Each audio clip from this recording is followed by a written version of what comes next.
आज इस्कॉन दुनिया भर में फेमस है, चाहे ये 3 साल का साधु भागवत हो या फिर ये 7 साल की क्रिस्टीना जो रशिया से है और इन्हें गीता के सभी श्लोक मुंह जुबानी याद है। ओम भूर्भुवः स्वः। और सिर्फ बच्चे ही नहीं, ये यंग आईआईटीएंस और इंजीनियर्स एक दिन अपना घर छोड़ देते हैं और इस्कॉन को ज्वाइन कर लेते हैं। अब यहाँ एक बहुत बड़ा सवाल है कि क्या इस्कॉन सभी छोटे बड़े वर्ग के लोगों का माइंड वॉश कर रहा है या ये लोग अपनी मर्जी से साधु की जिंदगी जी रहे हैं। चलिए इस्कॉन के बारे में बिल्कुल डिटेल में समझते हैं स्टार्टिंग से। पेरेंट्स के साथ ना कोई काउंसलिंग किया है, ना ही हमारा कोई इंटरेक्शन होने देते बच्चे के साथ। Totally brain wash, totally. एक दिन के बाद दूसरे दिन भगता है जैसे इसको कोई लबाड़ नहीं रही है। 28 साल की परवरिश इसको बालों ने बर्बाद कर दी sir. People were joining left and right.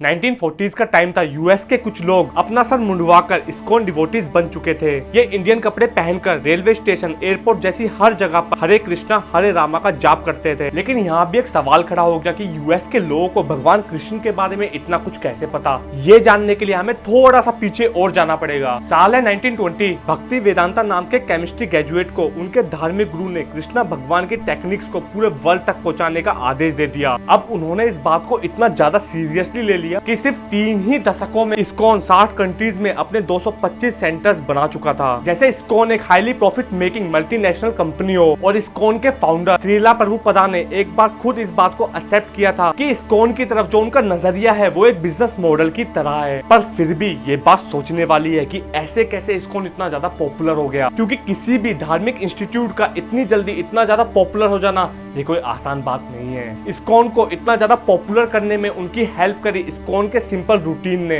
देखिए इस्कॉन में रहने के 2 तरीके हैं। पहला है ब्रह्मचार्य यानी कि सेलिबेसी एक्सेप्ट करने वाले लोग। ये लोग मंदिर में ही रहते हैं, इसीलिए ये लोग अपने हेड शेव करने से लेकर सैफ्रॉन कपड़े पहनने तक सारे रूल्स को फॉलो करते हैं। और दूसरा ग्रुप होता है इस्कॉन की कॉलोनीज, मतलब इस्कॉन के फॉलोअर्स की एक रेजिडेंशियल सोसाइटी होती है और यहाँ रहने वाले डिवोटीज को शादी करने की भी पूरी फ्रीडम होती है। इसके अलावा भी इस्कॉन एक नॉन रेजिडेंशियल प्रोग्राम भी कंडक्ट करता है, जिसमें हम जैसे नॉन डिवोटीज सुबह 4 से 8 बजे तक कृष्णा कॉन्शियसनेस को फॉलो करके अपने डेली रूटीन में वापस आ सकते हैं। इस्कॉन अपने स्कूल्स भी चलाता है और इनके स्कूल की खासियत रही है इनका करिकुलम। इनके करिकुलम में हिंदू रिलीजन को मॉडर्न एजुकेशन के साथ कंबाइन करके पढ़ाया जाता है। A for Arjun, B for Balram, C for Chaitanya, D for Damodar. और सिर्फ इसीलिए सभी पेरेंट्स अपने बच्चों को एकदम बेफिक्र होकर इन स्कूल्स में एडमिट कर देते हैं। लेकिन अगर कोई अपने बच्चे को पूरी तरह से इस्कॉन स्कूल में नहीं पढ़ाना चाहता तो कुछ ऐसे भी आईसीएसई सीबीएसई बोर्ड के स्कूल्स हैं जहां एक पीरियड ऐसा होता है जिसमें रिलीजियस टीचिंग दी जाती है। अगर आपके बच्चे का इस्कॉन से दूर दूर तक कोई वास्ता ही नहीं है तो पेरेंट्स अपने बच्चों को संडे स्कूल और ऑनलाइन प्रोग्राम के थ्रू भी लर्निंग दिला सकते हैं। इस्कॉन में लोग इसीलिए ज्यादा जुड़ते हैं क्योंकि वो अपनी रेगुलर लाइफ को चेंज किए बिना स्पिरिचुअलिटी से जुड़ सकते हैं। इस्कॉन के इन्हीं तरीकों की वजह से ये इतना ज्यादा पॉपुलर हो गया। इस्कॉन एक ऐसा रिलीजियस इंस्टीट्यूट है जो बिल्कुल एक ऑर्गेनाइजेशन की तरह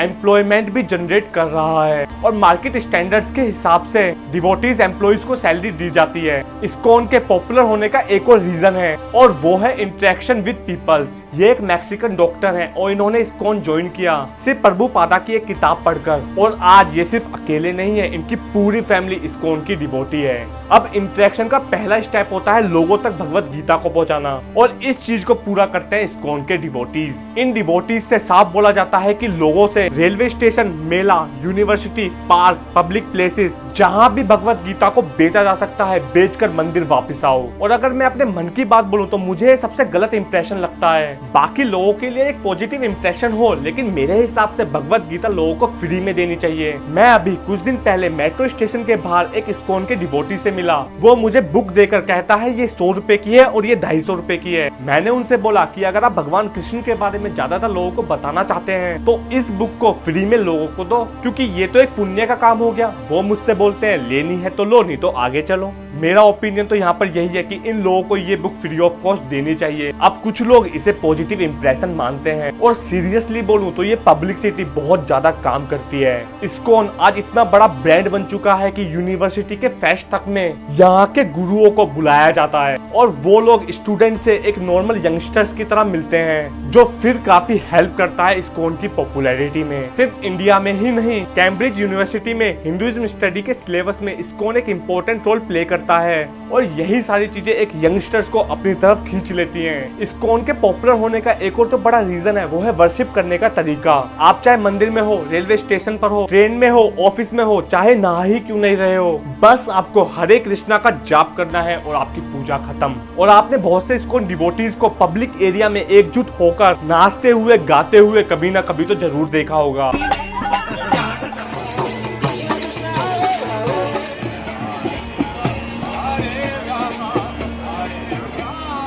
इस एक्टिविटी को कहा जाता है कीर्तन और ये एक बहुत अच्छा तरीका है लोगों की नजरों में आने का और उनसे इंटरेक्ट करने का, और लोग इसी चीज को देखकर खींचे चले आते हैं। तो इस्कॉन में ऐसा नहीं है कि आपको एक पर्टिकुलर टाइम पर वर्शिप करनी है, आप कभी भी कर सकते हो जब आपका मन हो। और इन्हें देखकर यहाँ प्रेयर भी एक फन एक्टिविटी बन गई जिसे देखकर लोग और खींचे चले आए। अच्छा, यहाँ एक और इंटरेस्टिंग चीज है इस्कॉन की, वो है लोगों को भोजन कराना। इस्कॉन का एक इनिशिएटिव है फूड फॉर लाइफ। इस इनिशिएटिव के अंदर ये हर रोज लगभग 10 लाख लोगों को खाना खिलाते हैं और इस इनिशिएटिव की शुरुआत 1970s में हुई थी। प्रभुपादा ने कुछ गांव के बच्चों को एक रोटी के टुकड़े के लिए लड़ते हुए देखा। तब वो डिसाइड करते हैं कि मंदिर के आसपास के कोई भी बच्चे आज के बाद भूखे नहीं सोएंगे। इस्कॉन स्टेट गवर्नमेंट के साथ मिलकर गवर्नमेंट स्कूलों में भी खाना पहुंचाता है और इस तरह से आज लगभग 8,30,000 बच्चों का पेट भरता है। अब इतनी सारी चीजों को करके इस्कॉन सिर्फ रिलीजियस के थ्रू ही नहीं बल्कि सोशल सर्विस से भी लोगों को अपनी तरफ अट्रैक्ट करता है। ये है गौर गोपाल, ये हिंदुस्तान पेट्रोलियम में जॉब किया करते थे पर अब एक प्रॉपर इस्कॉन फॉलोअर बनकर सोसाइटी को पे बैक करने के लिए डिवोटेड हो चुके हैं। ये है लीला प्रभु,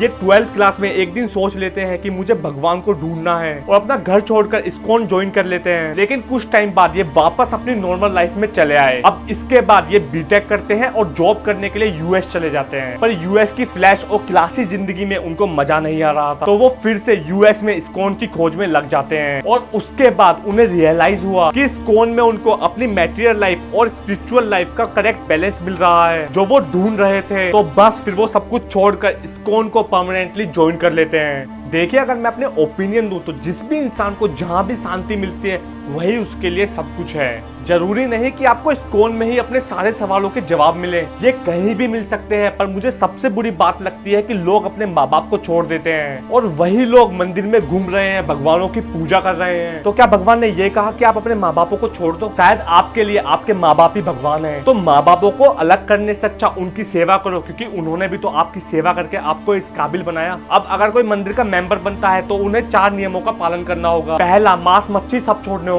दूसरा, आपको सब नशे की चीजें छोड़नी होंगी, इसमें टी और कॉफी भी आती है। तीसरा, जुआ नहीं खेलना। और चौथा, engage in sexual activity only for the procreation of children with in marriage. देखिए, सभी चीजें हैं जो इस्कॉन में होती हैं। अब ये आपके ऊपर है कि आप इस्कॉन को किस तरह से लेते हो। अगर आपको लगता है ये सारी चीजें करके ये माइंड वॉश कर रहे हैं तो वो चीज मैं आप पर छोड़ता हूँ। बस मैं आप लोगों से ये बोलूंगा, हमारे माँ बाप हमें बचपन से पढ़ाते हैं, इतना बड़ा करते हैं, तो वो हमेशा हमारा अच्छा ही चाहेंगे। आप लोगों को हमेशा उनके साथ रहना है। भगवान अगर आप कहीं ढूंढने निकलोगे तो वो आपको बाहर नहीं मिलेंगे, वो आपको अपने माँ बाप के अंदर ही मिलेंगे। तो अगर कोई भी रिलीजन आपको आपके माँ बाप से दूर करता है तो वहाँ मत जाइएगा। अपने माँ बाप के साथ खुश होकर रहो और जिंदगी मजे से बिताओ। मिलते हैं किसी और वीडियो में किसी और दिन। नमस्कार।